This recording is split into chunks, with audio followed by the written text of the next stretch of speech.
Most families don't realize this until it's too late. The stories don't disappear all at once. They disappear quietly, one unasked question at a time. A parent passes away, a grandparent's memory starts to fade, a box of old photos get handed down, and suddenly everyone is standing around the kitchen asking, "Who is this? What happened there? Why didn't we ask?"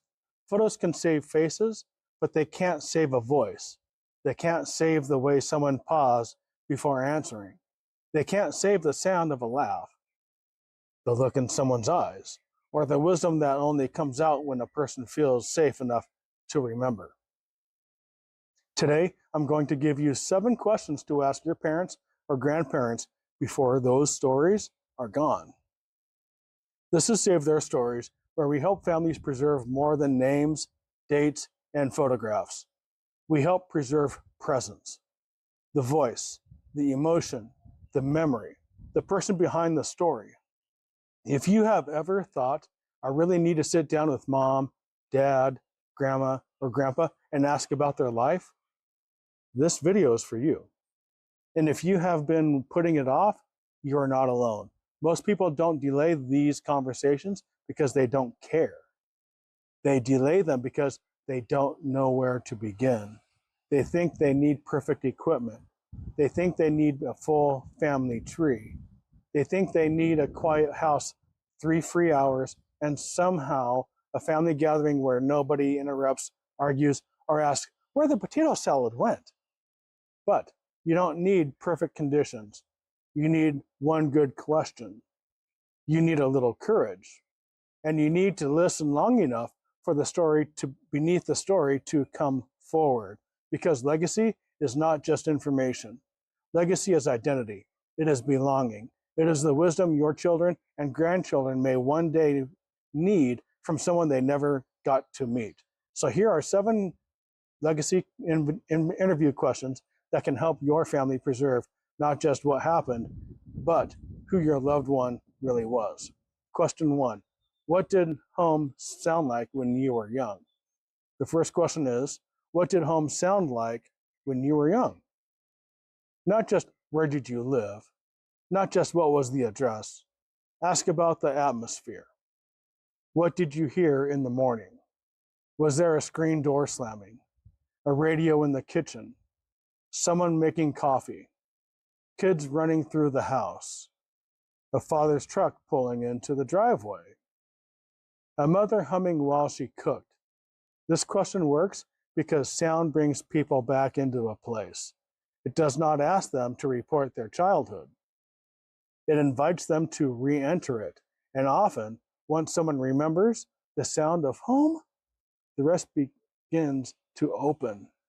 They may tell you about the kitchen table, the smell of dinner, the chair their father always sat in, the way the house felt on Sunday afternoon.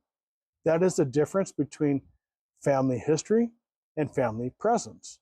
A record can tell you where someone lived, but only a living memory can tell you what it felt like to belong there. Question number 2. Who made you feel safe, seen, or strong?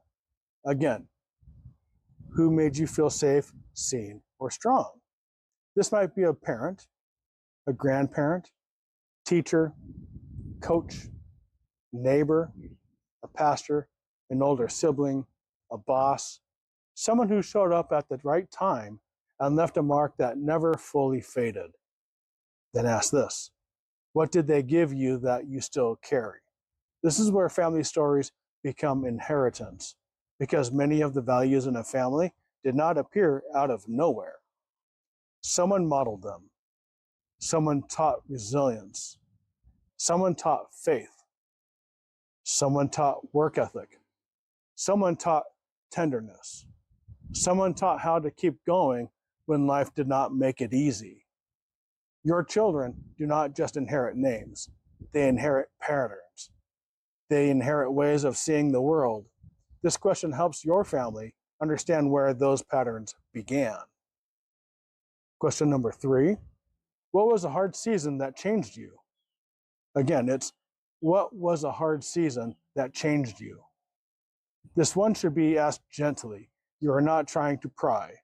You're not trying to turn pain into content. You are making room for truth if they are ready to share it, okay? You may say, if you are comfortable at taking or talking about it, was there a season in your life that shaped who you became? Then let the silence do some of the work. Some stories need a little room before the trust the air.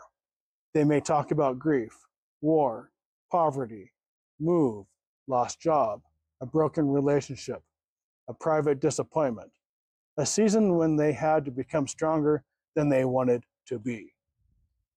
Many families preserve the polished parts of a life: the wedding photo, the graduation picture, the military portrait, the holiday photo where everyone looks like, yeah, they behave for at least 12 consecutive seconds.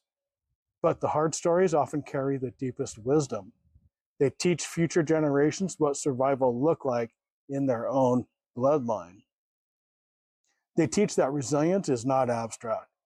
It had a face, it had a voice, it sat at the table. And if you are listening to this and thinking, I want to ask these questions, but I don't know how to begin without making it feel awkward, that is exactly why I created the 30-minute family interview system. It gives you a simple structure for one meaningful family conversation: how to start, what to ask, how to follow the story, and how to preserve what you hear. You do not have to capture an entire life in one sitting. You just need one guided conversation. I'll put the link in the description if you want help beginning. Now, the fourth question is one that can bring a lot of clarity to a family story. Question 4. What is a family story people have misunderstood? The fourth question again is, what is a family story people have misunderstood?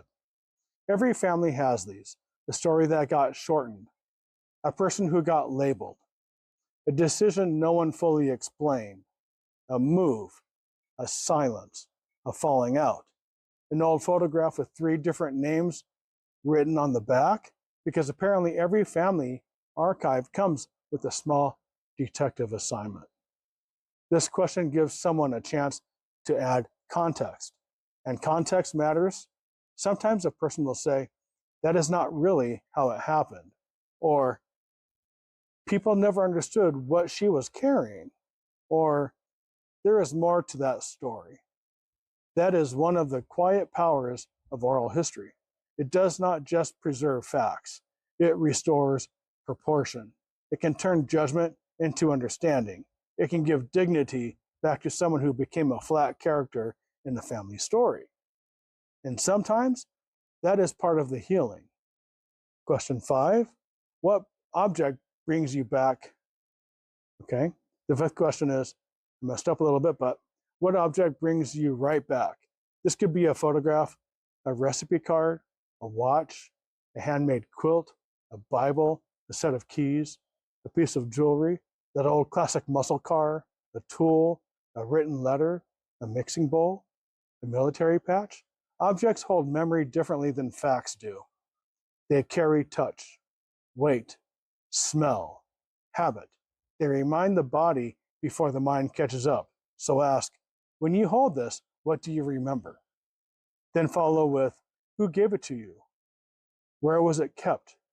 What did it mean in our family? This is how an heirloom becomes more than an object, because without the story, it is just a thing. With the story, it becomes a doorway, and someday when a grandchild holds it, they will not just know what it is, they will know who it came from. Question 6. What do you wish you had asked your own parents or grandparents? Again, it's what do you wish you had asked your own parents or grandparents? This question often brings the room into focus because almost everyone has something they wish they had asked sooner. They may say, I wish I asked my father about the war. I wish I knew how my parents met. I wish I had asked my mother what her childhood was really like. I wish I knew why our family left that town. I wish I had written down the recipes. I wish I had asked what grandma was like before she became grandma. This question is powerful because it lets regret become instruction, not shame, instruction. It tells you what still matters. It tells you what your family already lost once and what you still have time to protect now. You cannot recover every story, but you can decide not to lose the next one. Question 7, what do you want future generations to understand about you? The 7th question again is, what do you want future generations to understand about you? Not just what do you want them to know, what do you want them to understand? There is a difference. Knowing is information, understanding is relationship. Ask what matters most to you. What did life teach you? What do you hope we carry forward? What mistake taught you something important? What are you proud of? What do you hope your grandchildren and great-grandchildren feel when they hear your name? This question gives someone the chance to speak beyond the present moment.